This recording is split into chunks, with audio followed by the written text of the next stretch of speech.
homicide that occurred in 2018. To my right and your left are some of the family members of the victim. The mom will be speaking. Also to my left and your right are some of the investigators, forensic folks, and some of our detectives that worked on the case. Gary Gross will be the main speaker. He'll speak after me, and then after that we'll make Mom wants to say a few words about her son, and then we'll take some questions after that. So with that, we'll go ahead and get started. We're here to update you today on a homicide that occurred in July 3rd of 2018 on West Crawford Street. A young man, 14 years old, by the name of Rex Honors IV, was the victim of a homicide, and I'm going to let Detective Gross get into the details of it, and then at the very end we'll take some questions. But I think this highlights some of the effort that goes in, not only from the detectives that you see behind us, but some of the ones that are standing back in the audience, of some of the good work that they do every single day. Just because it seems like a case is not going anywhere, or maybe that we're not working on it, I can assure you that we are. And so there's a lot of forensic details, thousands and thousands of bits of information and data that have to be extracted from phones and computers, and they have to be meticulously sorted through and gone through, and that's what was the crux of helping build the case and brings us to where we are today. And I hope that the family understands. I had an opportunity to meet with them before we came in here this morning and brief them up on some of the work that's been done behind the scenes. I hope this brings the mother a little bit of closure and an opportunity to let you know that we still care about Rex and your family. So with that, I'll turn it over to Gary Gross, and he can brief you up on the details. Gary? Okay, thank you. So the chief started this cold case unit June of 2023. So I am a civilian investigator. I retired as a sworn law enforcement officer with 32 years of experience. And on this case, Detective Carden, who is sworn, assisted me on this case through every interview. Have to have that sworn component when we get into search warrants and everything else. So what I'm going to do today is take you through step by step on this case, and we're going to talk about what led us up to the arrest. And then afterwards, I'm going to have Mom come up and give a few words, and we'll open it up for any questions that you guys have from us. But first of all, I want to say that it's a little confusing on this case, so that you understand the arrest affidavit. I'm going to refer to the suspect as Rex Honors. He's Rex Honors the third. Our victim is Rex Honors the fourth, but we're going to call him Stuffy. That's what the family calls him. That's what everybody knew him by, so we're going to call him Stuffy. And you'll hear me refer to that as we go through this case.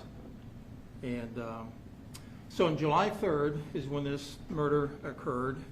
Rex Honors the fourth, Stuffy, was 14 years old, and his brother reported him missing at 4:22 a.m.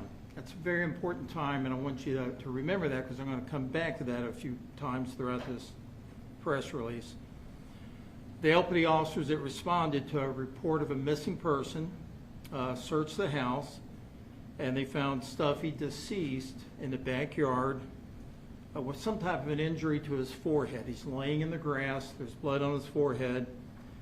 The autopsy that was done later on that day determined that he died of a single gunshot wound to the forehead.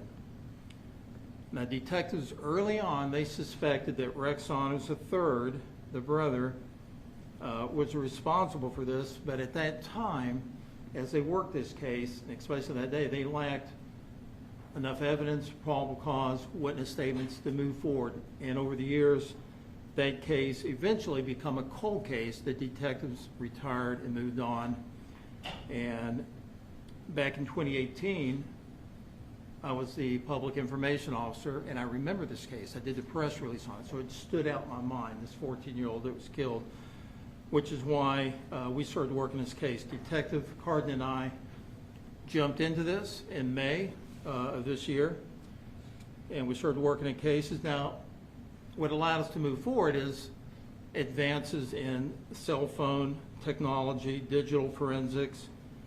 There was 5 different cell phones in this case that we needed to look at. We wrote new search warrants for the cell phones and dove into that, and that's a lot of data to look at.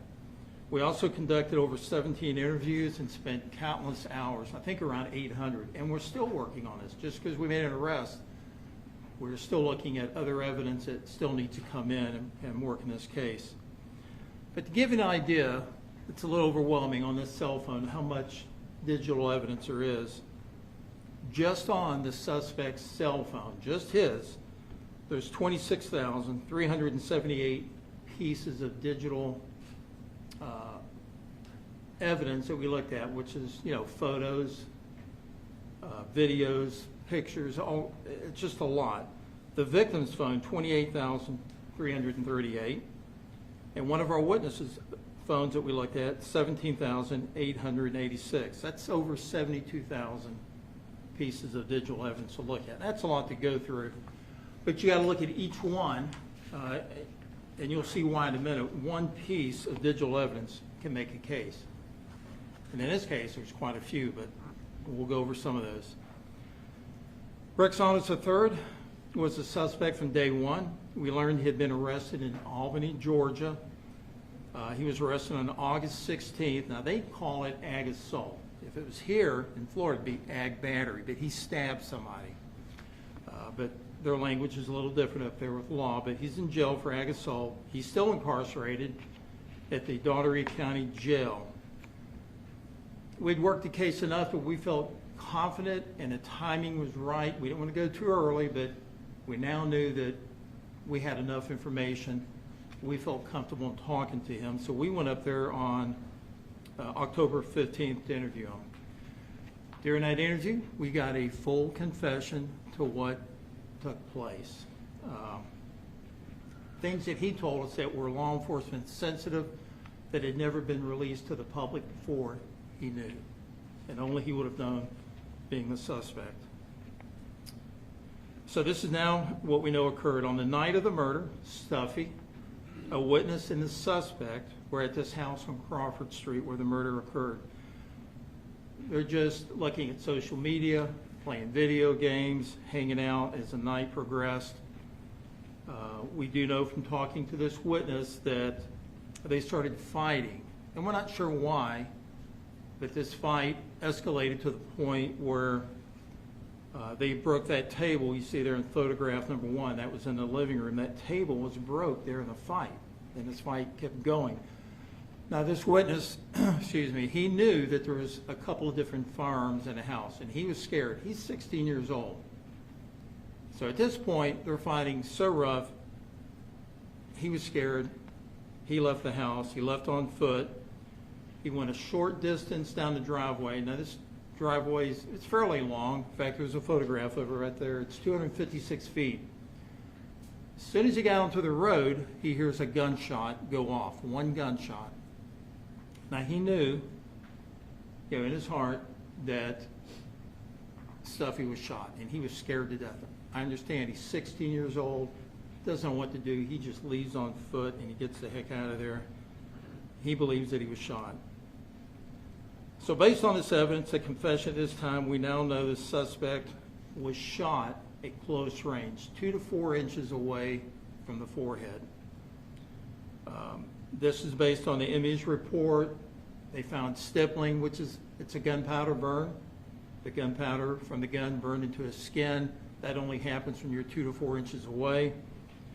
When he shot him, we know that from the image report. We know that the suspect then picked him up under his arms in the bedroom, the northeast bedroom, dragged him out of the bedroom, down the hallway, through the living room where he stopped briefly, and then through the kitchen and out a sliding glass door out into the yard. Photograph number 3 there, I know it may be difficult to see, but when he took him outside, the grass was at least 4 to 5 feet high. And he dragged him through that grass and he left him laying out in the grass. He then admitted, this is what he told us, only the detectives knew and the crime scene knew, that the crime scene appeared to have been cleaned up. We know he admitted to this. He admitted to cleaning up the crime scene with rags, towels. He used some bleach. And then he said that he got rid of the guns, the 2 guns that were in the house, and all the bloody towels. He got rid of those at a nearby neighbor's house. He wouldn't tell us which one. He just said he threw it in the trash can somewhere down the road. He then makes a series of phone calls and what we think was an attempt to create an alibi. He first called girlfriend number one, made several calls and attempts to reach her, and she realized this when she looked at her phone. She called him back at 3:48 in the morning. Remember, he didn't call the police until 4:22. She called him back at 3:48, and she said he was crying on the phone, and he said his brother was dead. This is before he called the police to report him missing. He would not have known his brother was deceased at 3:48 in the morning. He then made several phone calls to girlfriend number two. And at 3:57 in the morning, he talked to her for 16 minutes, 30 seconds, and that ended at 4:13 in the morning, pretty close to when he called 911 to report his brother missing. She said he was out of breath. She thought that stuck out in her mind. She thought that was strange. And he said he was looking for his brother. He said he got to the house. He said, it's not broken into. There's no broken glass. Oh, there he is. And then he hangs up. She doesn't know why he hangs up. She's not real sure what happened, but this is what he's telling her at that time in the morning. Again, when he hangs up, that would have been 4:13 prior to him calling the police department.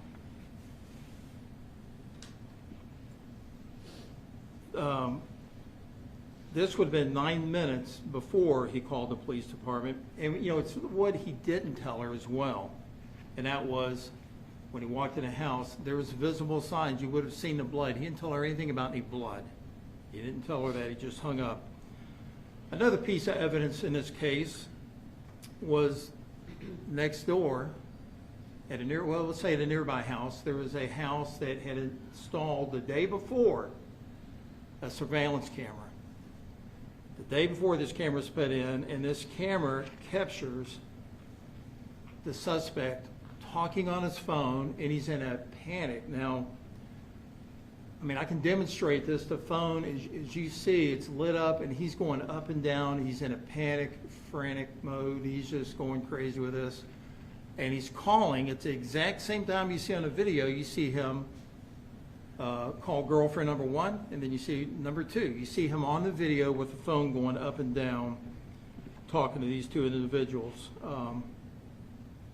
So that was captured as well.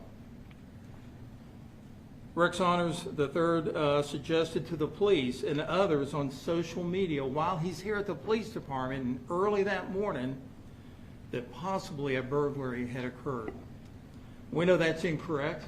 That's a false statement to mislead the detectives and the police.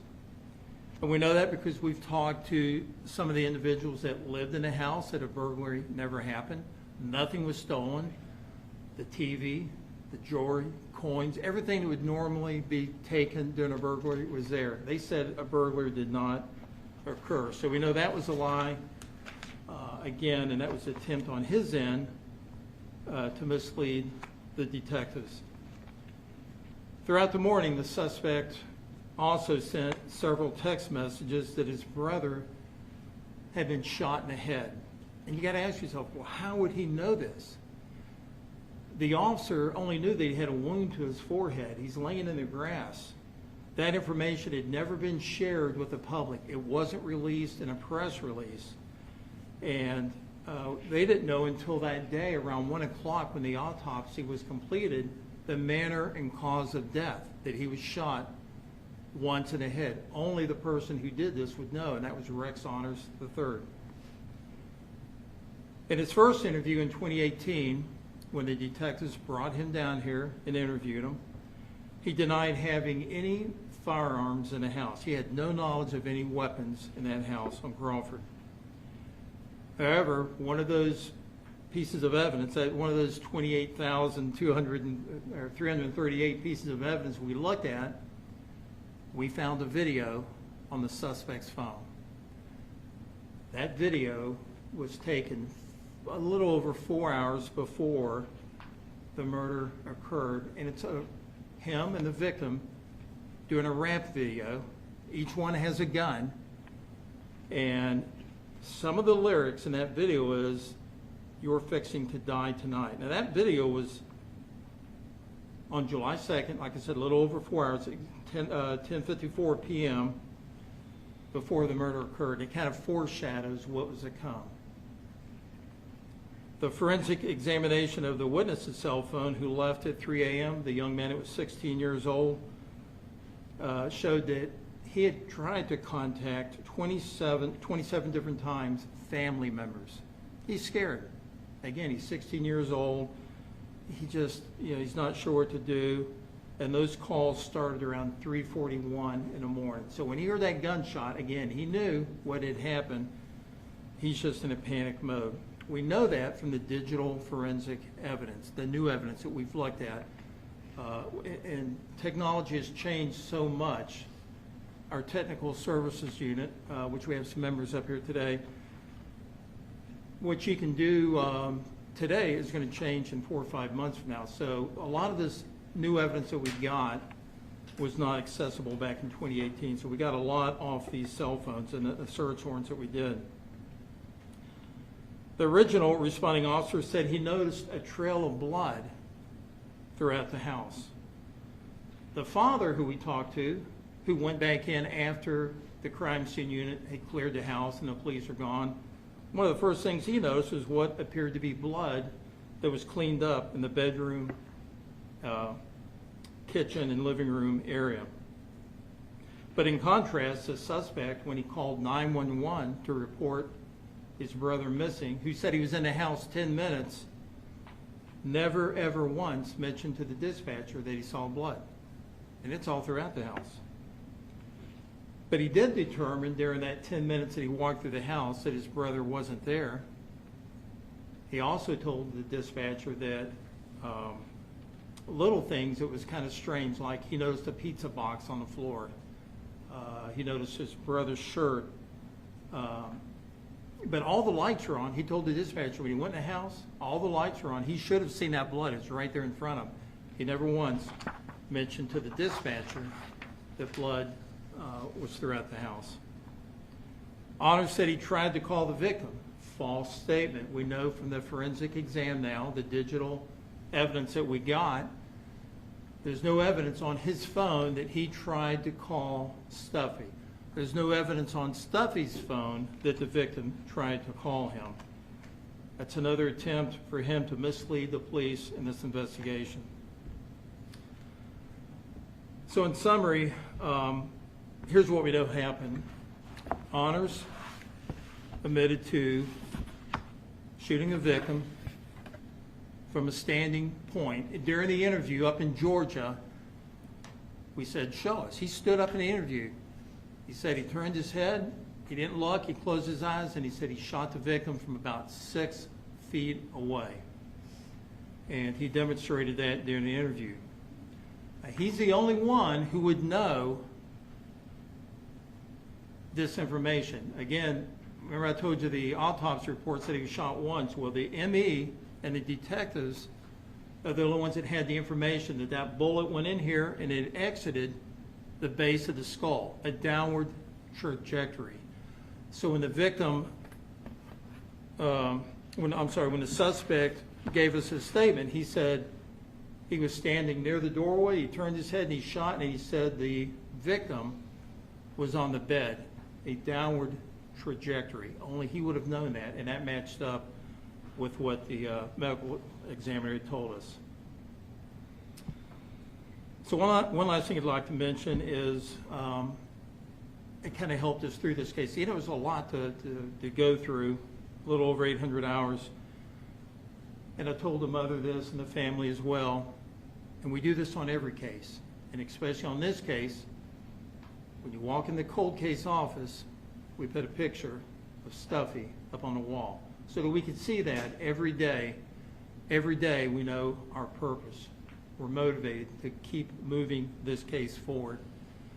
And we know that just because this case is solved, that it's not going to erase the pain, that the family has. But it does give some closure, and it allows, Stuffy to have a voice and to be remembered. So at this point, I'm going to have the mother come up and ask her if she wants to give a few words about Stuffy. When she's done, then I'll open it up for any questions that you have, and then I'll turn it back over to the chief of police. But Mom, would you like to come up here and give a few words on Stuffy? If you can. If not, it's okay, but if you'd like to come up. It's all right.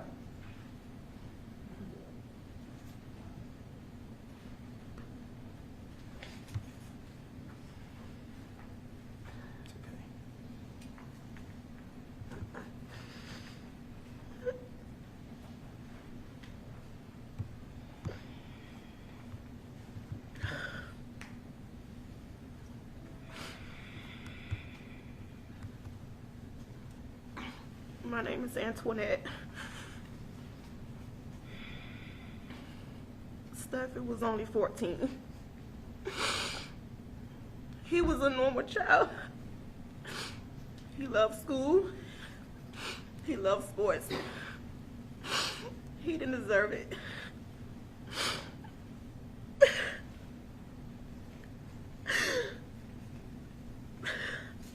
All I want to know is why you did this to my son.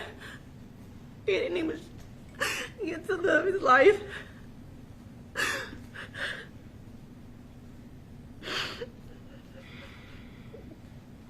All he did every day is smile. He was a good kid. He was a normal 14-year-old child what kids do. He didn't bother nobody. He wasn't in the streets. He wasn't in no type of games. He didn't do nothing. He just had to go to school and have fun.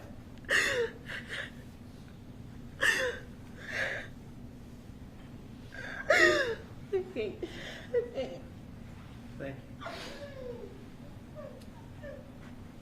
Thanks for sharing that with us. But before I turn it back over to Chief Taylor, I do want to thank the members of our technical services unit who worked with us on this case. A lot of evidence to go through. Our senior crime analyst, Brenda Wallace, giving her constant information as we go through this. Members of our violent crimes unit, we would work with them and what step to move forward. And I will say on this case, the state attorney's office, meeting with the state attorney's office every couple of weeks to help us move this case forward. I appreciate all their help. And then Detective Carden, who was doing double duty of his other job and then also assisting on this case with every interview. One thing that he always said, and I appreciate it, is some days it's tough. You may knock on 3 or 4 doors, you can't find somebody, but he just said, you're chopping wood, man, and you got to keep moving forward. You may get a little splinter that day, chopping wood, but eventually you're going to hit that tree hard enough and it's going to come down. And in this case, it did, and we're able to make an arrest. So I appreciate all his effort as well. Chief, I'll turn it back over to you. Appreciate it. Yes, sir. Well, I think this is a visual example of the trauma that the family goes through, and it's not a 1-hour CSI show on TV, right? This is real life. This family's going to deal with this the rest of their life. That day in July changed their lives forever. And so I think it's a visual manifestation of the pain is still there, 7 years later. So I want to reiterate what Gary said. There's a lot of good work that happens every single day by the men and women of the Lakeland Police Department, and not just the Lakeland Police Department, of police agencies all over the country. We're not unique that we have a cold case unit, and I'm grateful that when I approached Gary 4 or 5 years ago and said, hey, do I have an offer for you?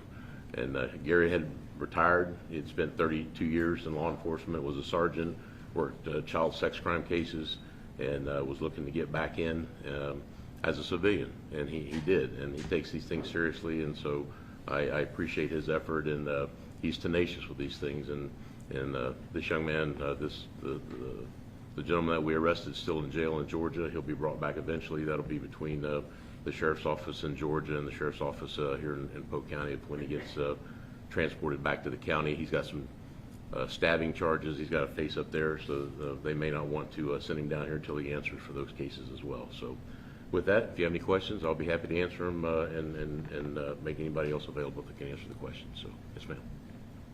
Gary mentioned technological advances Sure. since 2018. Are there any specific examples you can give us of what wasn't available then and is available now? Yeah, I think it's just digesting all the data. The data was probably there, but putting in a digestible form, and I don't want to get too technical, so that absolutely is not my area of expertise, and I rely on these folks over here to my left.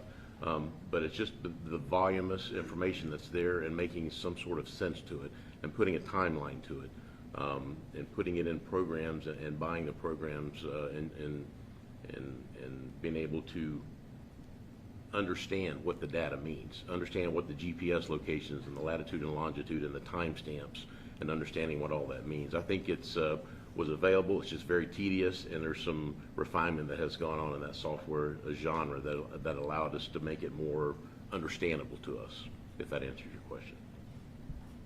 And what has the suspect been doing for the last 7 years? Has he been in Georgia the whole time? Do we know that? Yeah, he's been up in Georgia since 2019.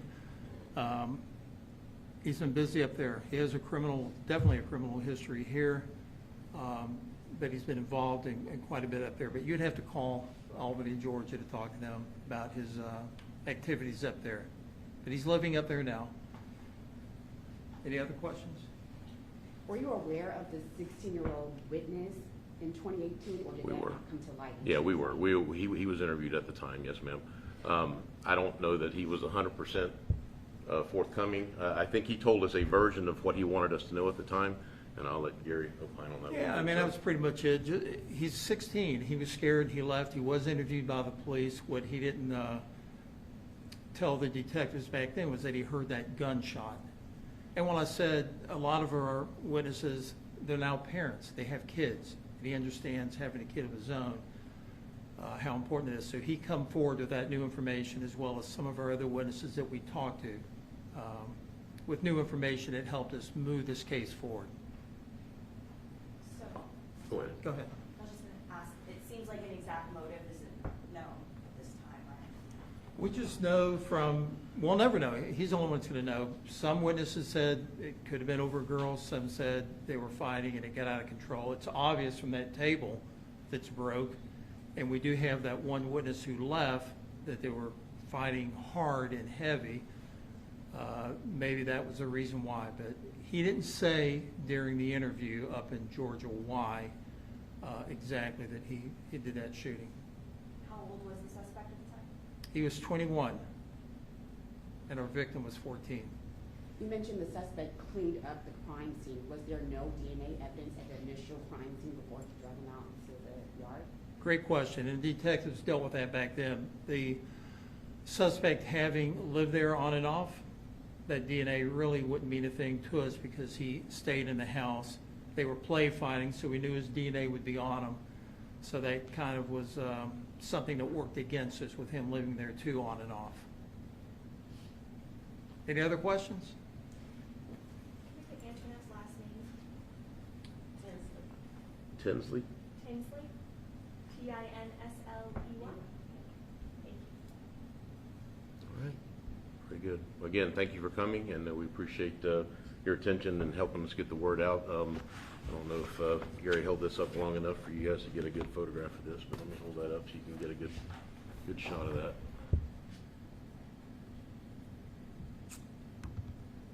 All right. What sort of sentence? He's already in jail, but what would his sentence be? Well, would this what be? I'm sorry. His sentencing. His Yeah, charges his that he's charges, facing? yeah. Yes, ma'am. He's facing a first-degree felony, a second-degree murder. He's facing a third-degree felony, tampering with evidence, and I believe a misdemeanor resisting arrest charge as well. What's the So, maximum penalty, please? I'm sorry? What's the maximum sentence on this? You can do life in prison, probably, depending on your history and your record and, you know, the way he scores out and his points and everything else, yeah. I would imagine he's facing the rest of his life in prison, in addition to whatever charges he's facing in Georgia, so. All right. Thank you, guys. Appreciate it. Thank you.